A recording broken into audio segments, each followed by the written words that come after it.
Next topic లో assessment year 2020-21 అంటే 2020-21 సంవత్సరానికి గృహస్థు నుండి ఆదాయం ఏ విధంగా లెక్కించాలి? అసలు గృహస్థు నుండి ఆదాయం అంటే ఏంటి? If a person receive rent from his own building, then such income is treated as income from house property. If a person receive rent from his own building, that is called income from house property. అంటే ఒక వ్యక్తి యొక్క సొంత భవనం నుండి ఆదాయం వచ్చిందనుకోండి, దాన్ని గృహస్థు నుండి ఆదాయంగా చెప్పవచ్చు. ఇక్కడ మనకి ఆదాయం రావడానికి టైప్స్ ఆఫ్ హౌస్ ప్రాపర్టీస్ చూసుకుంటే ఆదాయం ఎలా వస్తుందంటే, ఒకటి సెల్ఫ్ ఆక్యుపైడ్ హౌస్ అంటే గృహాన్ని సొంతానికి వాడుకున్నప్పుడు, రెండోది లెట్ అవుట్ హౌస్ అంటే అద్దెకి ఇచ్చినప్పుడు. సెల్ఫ్ ఆక్యుపైడ్ హౌస్ కి మనకి ఎటువంటి రెంట్ రాదు. ఇక్కడ జిఏవి అంటే గ్రాస్ యాన్యువల్ వాల్యూ నిల్ అవుద్ది. సో నెక్స్ట్ వచ్చేది లెట్ అవుట్ హౌస్ అంటే లెట్ అవుట్ హౌస్ అంటే గృహాన్ని అద్దెకి ఇచ్చినప్పుడు. అంటే ఇక్కడ taxable income and expenses incurred house are considered. అంటే taxable let out house లో మనకి ఎన్ని ఖర్చు పెట్టాము, సో ఎంత ఆదాయం వచ్చింది, ఇవి దీంట్లో తీసుకోవాలి. So types of house property 2 types ఉంటాయి. ఒకటి సెల్ఫ్ ఆక్యుపైడ్ హౌస్, రెండోది లెట్ అవుట్ హౌస్ అంటే అద్దెకిచ్చిన గృహం, రెండోది సొంతానికి వినియోగించిన గృహం. సో నెక్స్ట్ వచ్చేటప్పటికి calculation of income from let out house అంటే calculation of income from let out house అంటే అద్దెకిచ్చిన గృహాన్ని ఏ విధంగా లెక్కిస్తాం. సో ఇది లెక్కించే ముందు మనకి ఏం కావాలంటే గ్రాస్ యాన్యువల్ వాల్యూ లెక్కించాలి. గ్రాస్ యాన్యువల్ వాల్యూ అంటే గ్రాస్ యాన్యువల్ వాల్యూ అంటే స్థూల వార్షిక విలువను లెక్కించాలి. స్థూల వార్షిక విలువ లెక్కించాలంటే 4 పాయింట్లు మెయిన్ పాయింట్లు గుర్తుపెట్టుకోవాలి. ఈ 4 పాయింట్లు సో మెయిన్ 4 పాయింట్స్ ఉన్నాయి. అది ఒకటి మున్సిపల్ వాల్యూ అంటే మున్సిపల్ రెంటల్ వాల్యూ, రెండోది ఫెయిర్ రెంటల్ వాల్యూ, మూడోది స్టాండర్డ్ రెంట్, నాలుగోది రెంట్ రిసీవ్డ్ ఆర్ రిసీవబుల్ అంటే రెంట్ రిసీవ్డ్ ఆర్ రిసీవబుల్ కూడా మనకి దీని కింద వస్తుంది. సో మున్సిపల్ రెంటల్ వాల్యూ అంటే municipal value means the rental value of the house according to local authority అంటే మున్సిపాలిటీ ఏరియా ప్రకారం మున్సిపాలిటీ లోకల్లో ఉన్న లోకల్ అథారిటీ వాళ్ళు నిర్ణయించిన ధరని సో మున్సిపల్ వాల్యూ అంటాం. అండ్ మున్సిపాలిటీ అంటే మున్సిపాలిటీ పరిధిలో మున్సిపాలిటీ వాళ్ళు నిర్ణయించిన అద్దెను మున్సిపల్ వాల్యూ అంటాం. సో అలాగే రెండవది వచ్చేసి fair value. So fair value అంటే similar accommodation in the same street or similar street. It is also known as notional rent. It is also known as notional rent అంటే ఒకే వీధిలో కానీ ఒకే సేమ్ టైప్ ఆఫ్ బిల్డింగ్ ఉంటే దాని ఒక rent ని సమంజసమైన అద్దె లేకపోతే ఫెయిర్ రెంట్ వాల్యూ అని చెప్పొచ్చు. Standard rent fixed according to the provision of rent act, rent control act అంటే provision of rent control act ప్రకారం అంటే రెంట్ కంట్రోల్ యాక్ట్ ప్రకారం మనం రెంట్ ని ఫిక్స్ చేస్తే అది మనకి స్టాండర్డ్ రెంట్ అవుద్ది. తెలుగులో ప్రామాణిక అద్దె అంటాం. ప్రామాణిక అద్దె అంటే అద్దె నియంత్రణ చట్టం ప్రకారం నిర్ణయించబడిన అద్దెను స్టాండర్డ్ రెంట్ అని చెప్పొచ్చు. సో రెండోది వచ్చేది రెంట్ రిసీవ్డ్ ఆర్ రిసీవబుల్ రావాల్సిన అద్దె ఆర్ వాస్తవమైన అద్దె, వచ్చిన అద్దె అని పదాలు వాడచ్చు. అంటే యాక్చువల్ గా అంటే వాస్తవంగా మన గృహానికి అద్దెకి ఇచ్చిన దాన్ని rent received or actual rent అని చెప్పొచ్చు. సో నెక్స్ట్ వచ్చేసి మనకి determination of gross annual value. మనకి ఎగ్జామినేషన్ పాయింట్ ఆఫ్ వ్యూలో మనకి 4 మోడల్ సమ్స్ ఇవ్వచ్చు. 4 మోడల్లో సమ్స్ ఉండొచ్చు. సో ఫస్ట్ మోడల్ ఏంటంటే house let out for the full year without vacancy. House let out for the full year without vacancy అంటే vacancy అంటే ఖాళీగా ఉంటాం. మొత్తం సంవత్సరం ఇల్లు ఖాళీగా లేక అద్దెకిచ్చినప్పుడు అంటే ఒక నెల కూడా ఖాళీగా లేదు. House let out vacancy for part of the year అంటే కొంతకాలం గృహం ఖాళీగా ఉన్నది. House let out unrealised rent. House let out unrealised rent వసూలు కాని అద్దె ఇచ్చినప్పుడు. అంటే house let out with vacancy and unrealised rent అంటే ఖాళీగా ఉంది కొంతకాలం, అలాగే వసూలు కాని అద్దె కూడా కొంతకాలం ఉంది. దాన్ని house let out with vacancy and unreleased rent అని చెప్పొచ్చు. సో ఇక్కడ మనకి క్యాల్కులేషన్ ఆఫ్ యాన్యువల్ వాల్యూ చేసేటప్పుడు మనం ఏ విధంగా క్యాల్కులేషన్ చేయాలంటే మీరు ఒకటి గుర్తుపెట్టుకోండి. సో ఫస్ట్ స్టెప్ లో గ్రాస్ యాన్యువల్ వాల్యూ అంటే ఏ విధంగా first step 1 expected rental value లెక్కించాలి. ఎక్స్పెక్టెడ్ రెంటల్ వాల్యూ లెక్కించాలి. సో దాన్ని ఆశించిన అద్దె విలువ లెక్కించుట అంటాడు. ఆశించిన అద్దె విలువ లెక్కించుట అంటాడు. ఆశించిన అద్దె విలువ లెక్కించాలంటే దిగువ ఇచ్చిన రెండు మొత్తాల్లో గరిష్ట మొత్తం తీసుకోవాలి. దిగువ ఇచ్చిన రెండు మొత్తాల్లో గరిష్ట మొత్తం తీసుకోవాలి. అంటే calculated expected rental value which is higher of the following two amount ఆ టూ అమౌంట్స్ ఏంటి అంటే చూసుకుంటే ఒకటి municipal taxes, municipal rental value, second one fair rental value. Municipal rental వాల్యూని ఫెయిర్ రెంటల్ వాల్యూ రెండు కంపేర్ చేస్తే అంటే స్టెప్ 1 లో మనకి ఏం కావాలి? ఎక్స్పెక్టెడ్ రెంట్ కావాలి. ఎక్స్పెక్టెడ్ రెంట్ అంటే ఏంటి? ఆశించిన అద్దె విలువ. ఆశించిన అద్దె విలువ ఎలా లెక్కెడతాం? సో రెండు కంపేర్ చేసుకోవాలి. మున్సిపల్ రెంట్, ఫెయిర్ రెంట్ రెండు కంపేర్ చేసుకుంటే మున్సిపల్ అద్దెను సమంజస అద్దె రెండు కంపేర్ చేసుకుంటే విచ్ ఎవర్ హైయెస్ట్ ఏది ఎక్కువ ఉందో దాన్ని తీసుకోవాలి. దాన్ని ఏమంటామంటే అడ్జస్టెడ్ ఎక్స్పెక్టెడ్ రెంట్ ఆశించిన అద్దె విలువ అని చెప్పొచ్చు. స్టెప్ 2లో ఆశించిన అద్దె విలువ. స్టెప్ 2లో ఏం లెక్కెడతామండి? అడ్జస్టెడ్ ఎక్స్పెక్టెడ్ రెంట్ లెక్కెట్టాలి. అడ్జస్టెడ్ ఎక్స్పెక్టెడ్ రెంట్ లెక్కించాలి. సో అడ్జస్టెడ్ ఎక్స్పెక్టెడ్ రెంట్ లెక్కించాలంటే సర్దుబాటు చేయబడిన ఆశించిన అద్దె లెక్కించాలంటే least of the following two amount అంటే ఏంటి? రెండో స్టెప్ దేనికి కడుతున్నావు? Step 2 calculate of adjusted expected rental value అంటే ఆశించిన అద్దెలో అంటే సర్దుబాటు చేయబడిన ఆశించిన అద్దె విలువ లెక్కించాలి. ఈ దిగువ ఇచ్చిన రెండు మొత్తాల్లో కనిష్ట మొత్తం తగ్గింపుగా ఇవ్వడును. అంటే కనిష్ట మొత్తం తీసుకోవాలి. ఏం రెండు తీసుకోవాలి అంటే step 1 value or standard rent. అంటే ఏంటి? స్టెప్ 1 లో వచ్చిన expected rent or standard value ఈ రెండింటిలో కంపేర్ చేసుకుని విచ్ ఎవర్ లీస్ట్ ఏది తక్కువైతే అది తీసుకోవాలి. సో అప్పుడు వచ్చిన దాన్ని మనం ఏమంటామంటే adjusted expected rental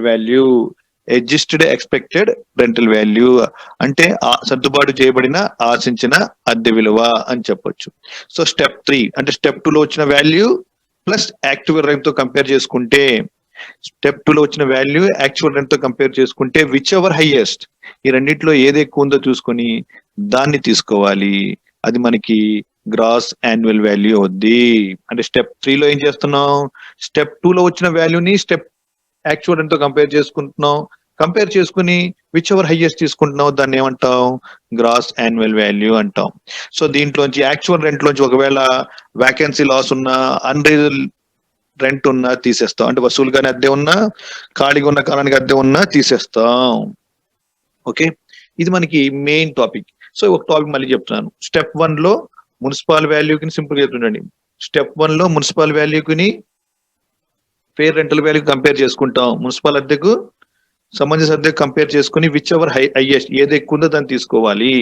so step 2 లో అంటే స్టెప్ 1 లో వచ్చిన వాల్యూని స్టాండర్డ్ రెంట్ తో కంపేర్ చేసుకోవాలి. అంటే స్టెప్ వచ్చిన వాల్యూ స్టాండర్డ్ రెంట్ రెండు కంపేర్ చేసుకుని విచ్ ఎవర్ లీస్ట్ తీసుకోవాలి. అప్పుడు స్టెప్ 2 లో వచ్చిన వాల్యూని స్టెప్ 3 లో అంటే step 2 value with actual rent వాస్తవ అద్దెతో కంపేర్ చేసుకుంటే whichever highest is called gross annual value. చూడండి, ఒక చిన్న ప్రాబ్లం చెప్పివ్వండి స్క్రీన్ మీద. ఈ స్క్రీన్ మీద ప్రాబ్లం మీరు రాసుకోండి. అది నేను ప్రింట్ చేసి పెట్టలేదు, మీరు రాయండి లెక్క. సో లెక్క రాసిన తర్వాత ఓన్గా చేయండి. సో ఇలా ఇదే మోడల్ లెక్క మీకు మోడల్ కూడా ఇచ్చాను, అది కూడా చేయండి. So mister Ram own 5 houses in Rajahmundry, all of which are let out.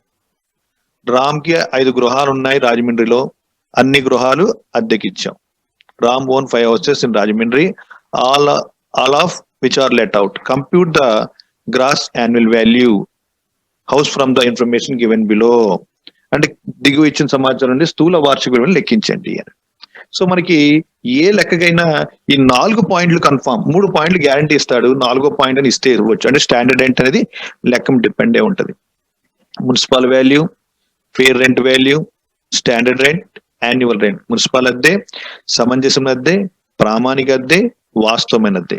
So first గృహం ఒకటి చూసుకుంటే, సో మీ లెక్క చూసినట్టు తెలిసిపోద్ది ఏది జిఏవి అనే పాయింట్. సో ఇక్కడ ఫస్ట్ ఏం చెప్తాం, ఫస్ట్ స్టెప్ 1 ఏంటి, దేని కంపేర్ చేసుకోవాలి, municipal value or fair rent value which is higher. Municipal value or fair rent value which is higher. రెండిట్లో ఏం తీసుకుంటాం, హైయెస్ట్ ఉన్న వాల్యూ. అంటే 80,000 ఉంది municipal value, fair rent value 90,000 ఉంది, విచ్ ఎవర్ హైయెస్ట్. సో 90,000 తీసుకోవాలి. అలాగే స్టెప్ 2. సో స్టెప్ 2లో స్టెప్ 1 వాల్యూ 90,000, స్టాండర్డ్ రెంట్ లేదు కాబట్టి రాదు, సో 90,000 తీసుకుంటాం. సో స్టెప్ 3, స్టెప్ 2 వాల్యూ, అంటే స్టెప్ 2 లో వాల్యూ 90,000.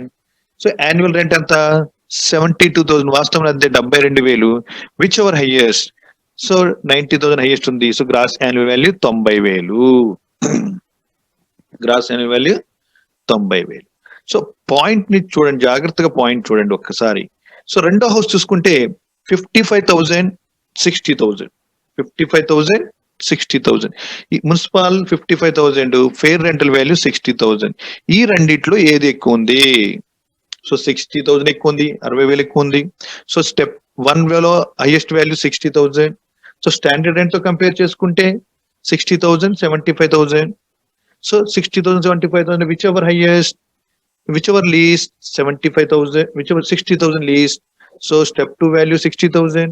సో స్టెప్ 3 లో యాన్యువల్ రెంట్ తో కంపేర్ చేసుకోవాలి, 75,000, 60,000, 72,000, whichever highest, 72,000. So gross annual value 72,000. So అలాగే 3 లో చూద్దామండి. హౌస్ 3 లో ఫెయిర్ మున్సిపల్ రెండు ఈక్వల్ గా ఉన్నాయి, సో ఒకటే వాల్యూ తీసుకుంటాం, 65,000. 2 లో చూసుకుంటే స్టెప్ 2 లో స్టాండర్డ్ రెంట్ 58,000, 65,000 కి 58,000 కంపేర్ చేసుకుంటే 58,000 వచ్చింది. So this is a smallest value, least value. So step 2 value 58,000. Annual rent తో కంపేర్ చేసుకుంటే సో హైయెస్ట్ 60,000 ఉంది కాబట్టి 60 తీసుకుంటాం. So next one, municipal rental value, fair rental value 24,000, 25,000, which ever highest, 25,000. So standard లేదు కాబట్టి direct step 2, 3 రాసేసుకోవచ్చు. So 25 ని దేంతో compare చేసుకుంటాం, యాక్చువల్ తో కంపేర్ చేసుకుంటే 30,000 వచ్చింది, విచ్ ఎవర్ హైయెస్ట్, 30,000. సో అలాగే next one 75,000, 80,000. Next fifth sum చూసుకుంటే 75,000, 80, which ever highest, 80,000.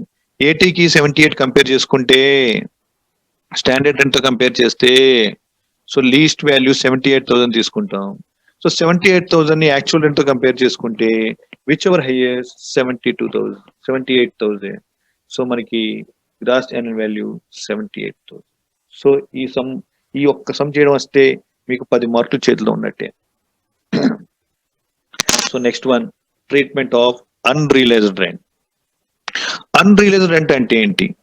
The actual rent received or receivable mentioned in section 23(1)(b) and shall not be include the amount of rent which the owner cannot be realized. అంటే యజమానికి వసూలు కాని అద్దెలో ఏమైనా ఉంటే, వసూలు కాని అద్దె అని ఉంటే అది అద్దెలో కలపకూడదు.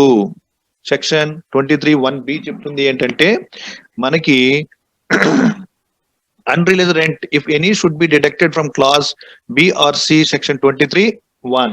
అంటే 23(1) B or C ప్రకారం వసూలు కాని అద్దెను వసూలైన అద్దె నుంచి తీసేయాలి, వసూలైన అద్దె నుంచి తీసేయాలి. సో ఇక్కడ ఎగ్జాంపుల్ చూసుకుంటే mister Kumar respect is let out house property assessment year 2020-21.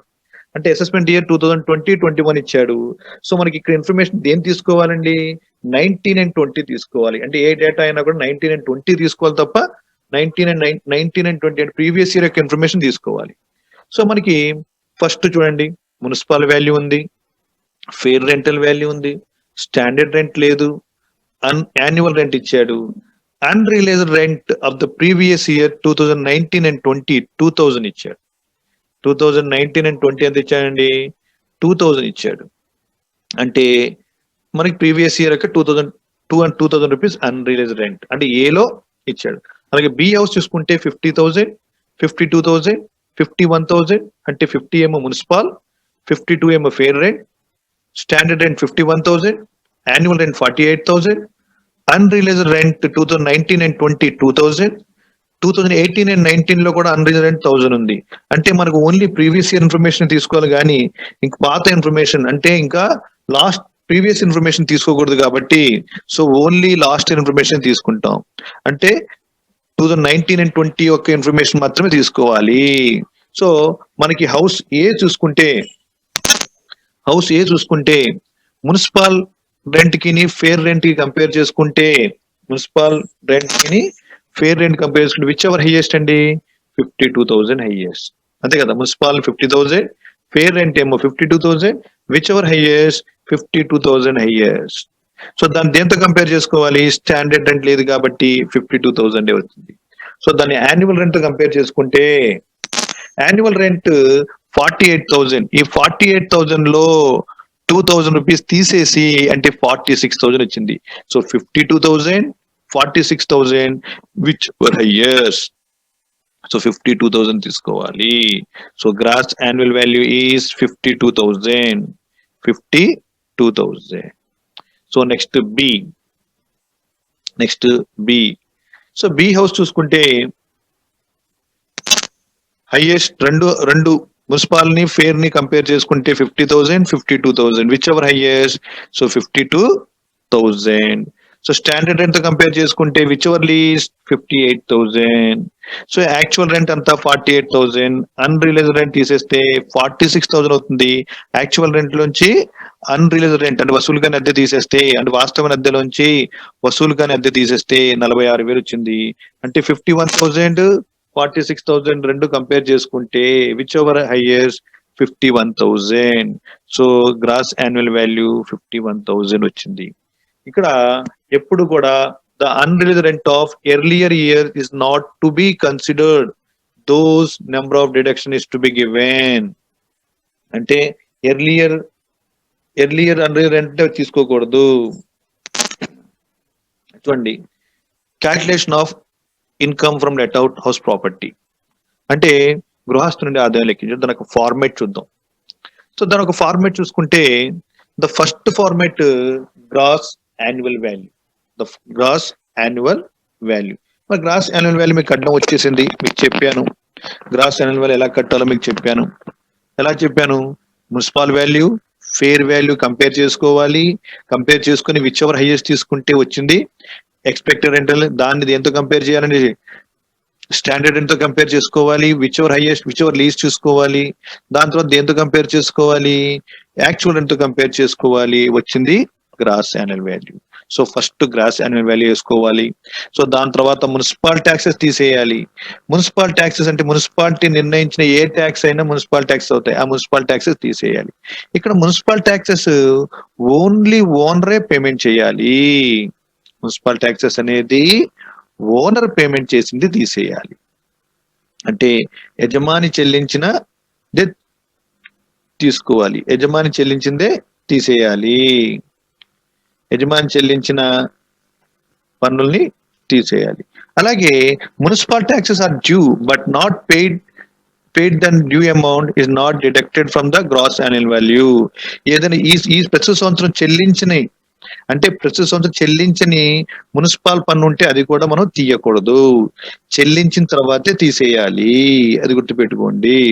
Municipal పన్నులు చెల్లిస్తేనే తీసేయాలి, బాకీ ఉంటే మాత్రం తీయకూడదు.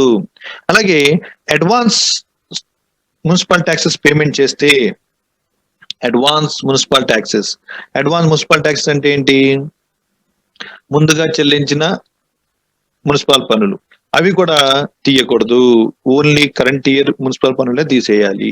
సో లాస్ట్ ఇయర్ మున్సిపల్ పన్నుల్ని ప్రెసెంట్ ఇయర్ పేమెంట్ చేస్తే మాత్రం డిడక్షన్ ఇవ్వచ్చు. లాస్ట్ ఇయర్ మున్సిపల్ పన్నులని లాస్ట్ ఇయర్ మున్సిపల్ ట్యాక్సెస్ ని ప్రెసెంట్ ఇయర్ పేమెంట్ చేస్తున్నప్పుడు అంటే ప్రెసెంట్ ఇయర్ తో పాటు లాస్ట్ ఇయర్ ట్యాక్స్ కూడా మనం డిడక్షన్ తీసుకోవచ్చు. అలాగే ఇంట్రెస్ట్ ఆన్ ఇంట్రెస్ట్, పన్ను మీద జరిమానాలు, పన్ను మీద వడ్డీ గాని అవి డిడక్షన్ ఇవ్వకూడదు. పన్ను మీద పన్ను గాని, పన్ను మీద వడ్డీ గాని, పన్ను మీద జరిమానా గాని ఉంటే దాన్ని డిడక్షన్స్ ఇవ్వకూడదు. సో స్టెప్ 1 ఏంటి? గ్రాస్ యాన్యువల్ వాల్యూ, దాంట్లోంచి మున్సిపల్ ట్యాక్సెస్ తీసేయాలి. వచ్చిన దాన్ని మనం ఏమంటాం?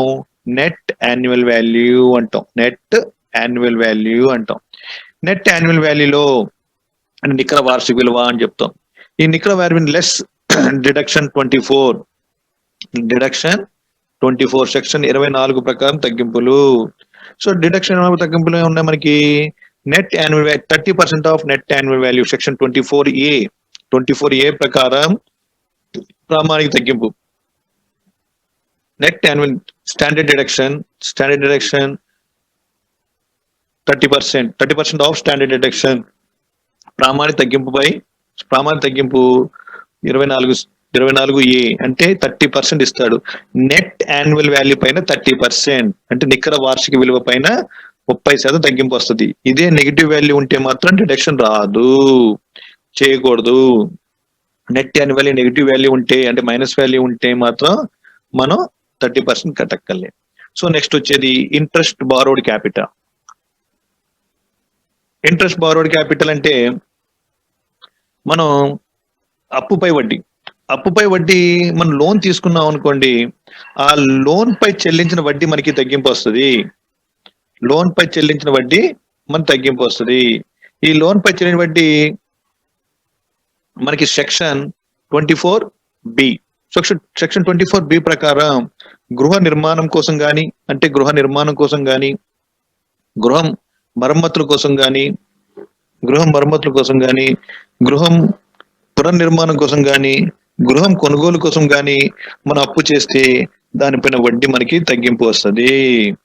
అంటే interest on loan taken to purchase of the house, construction of the house, or repair of the house, or renovation of the house, or reconstruction of the house is allowed at deduction, deduction. అంటే గృహ నిర్మాణం కోసం కానీ, గృహం కొనుగోలు కోసం కానీ, పునర్నిర్మాణం కోసం కానీ, లేదా గృహ మరమ్మతుల కోసం కానీ అప్పు తీసుకుంటే ఆ అప్పు మనకి సెక్షన్ 24 ప్రకారం తగ్గింపు లభిస్తుంది. సెక్షన్ 24A ప్రకారం తగ్గింపు లభిస్తుంది. సో నెక్స్ట్ వచ్చేది pre construction interest. So pre construction interest అంటే ఏంటంటే, ప్రీ కన్స్ట్రక్షన్ ఏంటంటే మనం గృహాన్ని నిర్మించడానికి కానీ, గృహాన్ని కొనుగోలు చేయడానికి కానీ మనం అప్పు తీసుకున్నట్లయితే ఆ కాలంలో చెల్లించిన వడ్డీని ముందుగా చెల్లించిన వడ్డీ అంటాం. అంటే గృహం నిర్మించే టైంలో మనం చెల్లించిన వడ్డీని ప్రీ కన్స్ట్రక్షన్ ఇంట్రెస్ట్ అంటాం. అంటే ప్రీ కన్స్ట్రక్షన్ ఇంట్రెస్ట్ అంటే ఏంటంటే, ఒక గృహాన్ని నిర్మిస్తున్నప్పుడు మనం ఆ నిర్మాణ సమయంలో చెల్లించిన వడ్డీని ప్రీ కన్స్ట్రక్షన్ ఇంట్రెస్ట్ అని చెప్పొచ్చు. సో ప్రీ కన్స్ట్రక్షన్ ఇంట్రెస్ట్ ని 5 ఈక్వల్ ఇన్స్టాల్మెంట్ లో మనకి తగ్గింపు లభిస్తుంది. అంటే ఆ టైంలో పేమెంట్ చేసిన ఇంట్రెస్ట్ ని 5 సమాన వాయిదాల్లో మనకి తగ్గింపిస్తారు.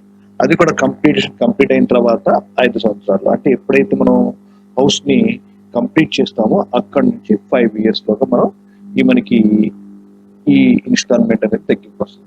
సో దీనికి ఒక ఎగ్జాంపుల్ చూసుకుంటే మీకు ఈజీగా ఉంటుంది. సో ఆ ఎగ్జాంపుల్ నేను చెప్తాను చూడండి. So some SSC person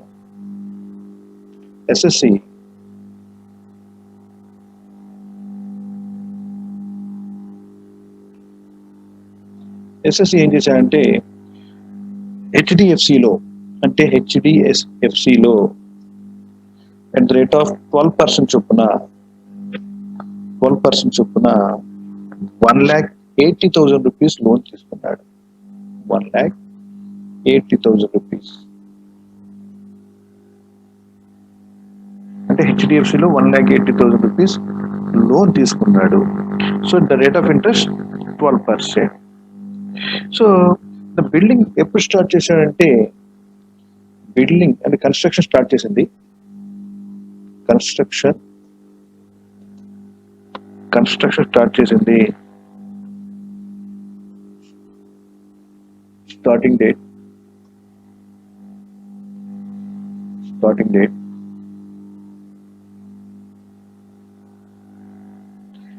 construction starting date 1/4/2016.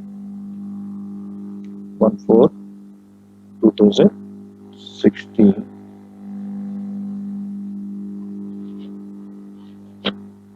Building completed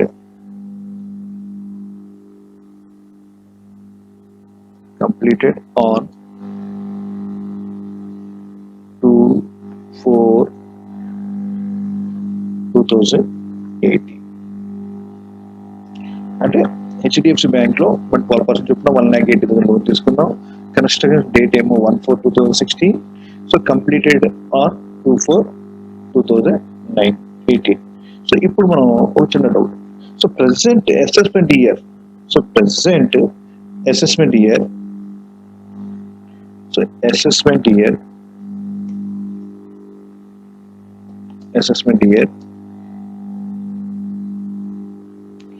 previous year. So ఇది మామూలుగా వేసుకుంటాం.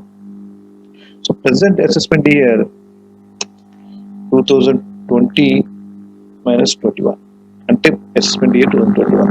సో ప్రీవియస్ ఇయర్ 2019/20 అంటే ప్రీవియస్ ఇయర్ ఇన్ఫర్మేషన్ పెట్టుకుని వేసుకో. ఇప్పుడు మనం చూసుకుంటే అంటే సో 1 ఇయర్కి ఇంట్రెస్ట్. సో ఇంట్రెస్ట్ ఎంత అవుతుందండి? 1,80,000 into 12/100 ఈజ్ ఈక్వల్ టు అంటే ఎంత అమౌంట్ చూసుకుంటే ఒకసారి అమౌంట్ ఎంత అవుతుంది? 21,600. సో 21,600 1 ఇయర్కి అంటే 21,600 అంటే చూడండి హెచ్డిఎఫ్సి బ్యాంక్ లో 12%కి 1,80,000 లోన్ తీసుకున్నాడు. So construction starting at 1/4/2016, completed 2/4/18. So assessment year 2020-21 అంటే మనం చేసేది ఇయర్. సో ప్రీవియస్ అంటే 2020-21 లో ఏ డేటా తీసుకుంటామండి? ప్రీవియస్ డేటా తీసుకుంటాం. అంటే గత సంవత్సరం తీసుకుంటాం 2019-20. ఓకే, ఇప్పుడు మొత్తం 1 ఇయర్కి ఇంట్రెస్ట్ 21,600 పేమెంట్ చేయాలి. ఓకే, ఇయర్కి 21,600. సో ఇక్కడ ప్రీ కన్స్ట్రక్షన్ ఇంట్రెస్ట్ ఎంత? ప్రీ కన్స్ట్రక్షన్ ఇంట్రెస్ట్ ఎంత అవుతుంది? 21,600 ఇంటూ. సో అలా కాదు అనుకుంటే సో ఇలా చూడండి, మనం ఎప్పుడు హౌస్ కంప్లీట్ అయిందండి? 1/4 అంటే 2016 అంటే 1-4-2016 to 30-March 31st 31-3-2017 1 year. So ఆ ఇయర్ 21,600 అంటే 1 ఇయర్ అంటే ప్రీ కన్స్ట్రక్షన్ పీరియడ్ అనమాట.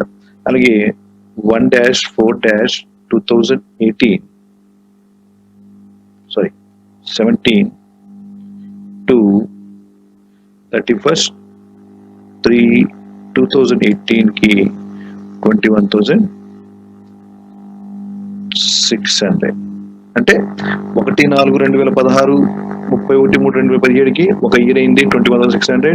1/4/2017 31/3/2018 కి 21,600 అంటే this is a pre construction interest అంటే ఆ టైంలో ఇంట్రెస్ట్. సో మొత్తం ఎంత అయింది అంటే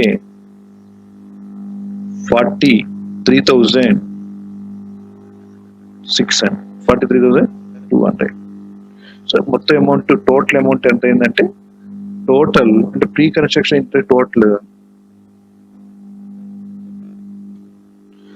43,200. సో 43,200 లో ఇప్పుడు కూడా ఏం చెప్పాను మీకు? ప్రీ కన్స్ట్రక్షన్ ఇంట్రెస్ట్ ని మనకి 5 ఈక్వల్ ఇన్స్టాల్మెంట్ లో తగ్గిపిస్తాం అని చెప్పాడు. అంటే ప్రీ కన్స్ట్రక్షన్ ఇంట్రెస్ట్ ఇది allowed deduction in 5 equal installment 5 సమాన వాయిదాలు తగ్గింపిస్తాం. సో 5 సమాన వాయిదాలు అంటే చూసుకుంటారు. సో నీకు for example so 5 equal installment 5 equal instalments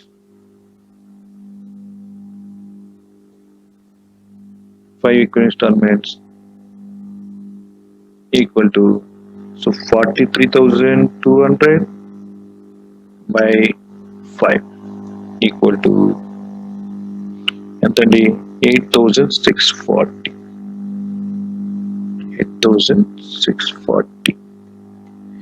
8,640 అంటే 8,640 రూపీస్ మనకి ఇన్స్టాల్మెంట్ వస్తుంది. సో ఇది కన్స్ట్రక్షన్ కంప్లీట్ అయిపోయిన తర్వాత 5 years వరకు తగ్గింపిస్తారు. అంటే ఇప్పుడు మనకి ఏ అకాడమిక్ ఇయర్ వద్దండి, 2019, 2020 ఒక installment. So 8,640. So next 2019, 2020, 21,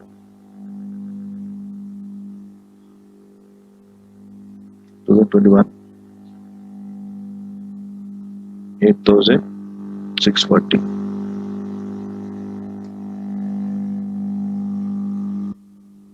next 2021,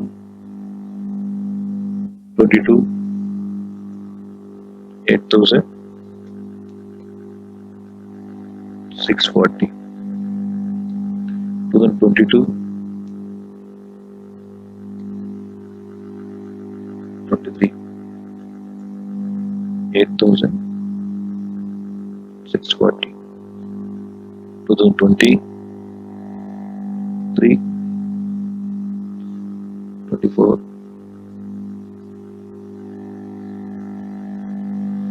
8,640. So ఇది ఎందుకు వేసానంటే జస్ట్ మీకు ఐడియా కోసం వేసాను. ఇదంతా మనకి వేయక్కర్లేదు, మనకు కావాల్సిన ఇన్ఫర్మేషన్ జస్ట్. ఇప్పుడు ఉందని మన 2019 and 20లో 2019 and 20 యొక్క ఇన్ఫర్మేషన్ ని ట్యాక్స్ ఎప్పుడు తీసుకుంటామండి, అండ్ 2019 and 20 యొక్క ట్యాక్స్ డిడక్షన్ ఎప్పుడు ఏ అసెస్మెంట్ చూసుకుంటాం, 2020, 21 అంతే కదా. అంటే 19 ఇన్ఫర్మేషన్ మనం ఎప్పుడు చూపెడతామండి, 19 ఇన్ఫర్మేషన్ 19 and 20లో 2020 and 21 తీసుకుంటాం. అలాగే నెక్స్ట్ వన్ 2021లో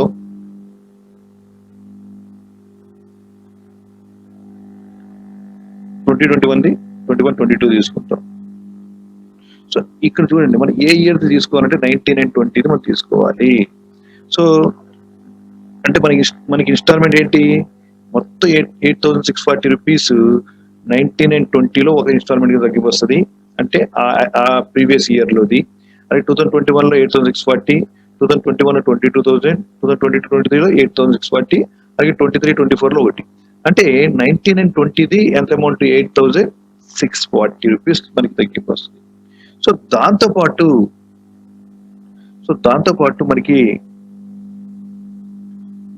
మనకి అంటే ప్రెసెంట్ ఇయర్ ఇంట్రెస్ట్ ఎంత మనకి. సో ప్రెసెంట్ ఇంట్రెస్ట్ ఎంత అంటే ప్రెసెంట్ ఇయర్ 21,600 ప్లస్ అంటే ఇక్కడ మనకి 21,600 అంటే 21 ప్రెసెంట్ ఇంట్రెస్ట్ అవుద్ది. సో ప్రీ ఇంట్రెస్ట్ ఎంత అవుద్దండి, pre year interest, pre construction interest ఎంత అవుద్ది, pre construct interest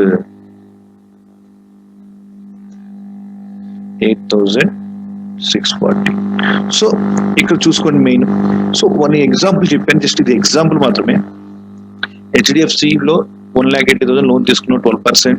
so construction starting అయింది అని ప్రారంభించింది 1/4/2016, కంప్లీటెడ్ 2/4/2018. అంటే 2 years మన ఇంట్రెస్ట్ ఎర్లీగా పేమెంట్ చేసాం, అంటే రెంట్కి ఇవ్వకుండానే పేమెంట్ చేసాం. సో 21,600 అంటే మనకి ఎంత ఇస్తామని మనకి 5 ఈక్వల్ ఇన్స్టాల్మెంట్ తగ్గింపిస్తాం. 5 ఈక్వల్ ఇన్స్టాల్మెంట్స్ అంటే 43,200కి 5 అంటే 8,640. అంటే నేను ఎందుకు వేసానంటే ఇది 19 and 20, 21, 20 ఎందుకు వేసానంటే మనకి కంప్లీట్ అయిన దగ్గర నుంచి 5 ఈక్వల్ ఇన్స్టాల్మెంట్, ఎప్పుడైతే హౌస్ కంప్లీట్ చేస్తామో అక్కడ నుంచి 5 equal instalment.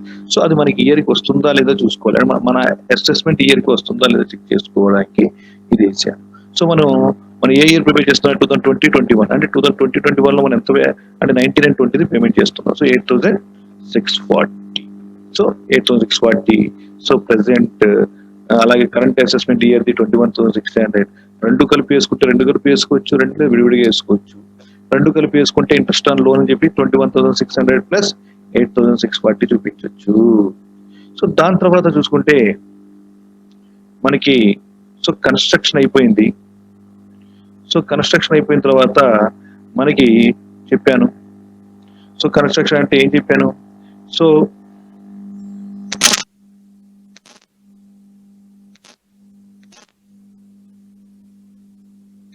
Pre construction interest. So చూడండి, సో ఫస్ట్ డిడక్షన్ 24 లో ఫస్ట్ 30% నెట్ యాన్యువల్ వాల్యూ అంటే నికర వార్షిక భూమి కట్టాలి.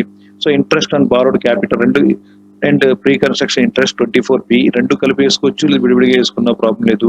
ఆ నెట్ యాన్యువల్ వాల్యూని తీసేస్తే వచ్చింది pre construction interest. So pre construction interest గురించి ఆల్రెడీ చెప్పేసా. So next is some income from house property. Okay, income from house property let out.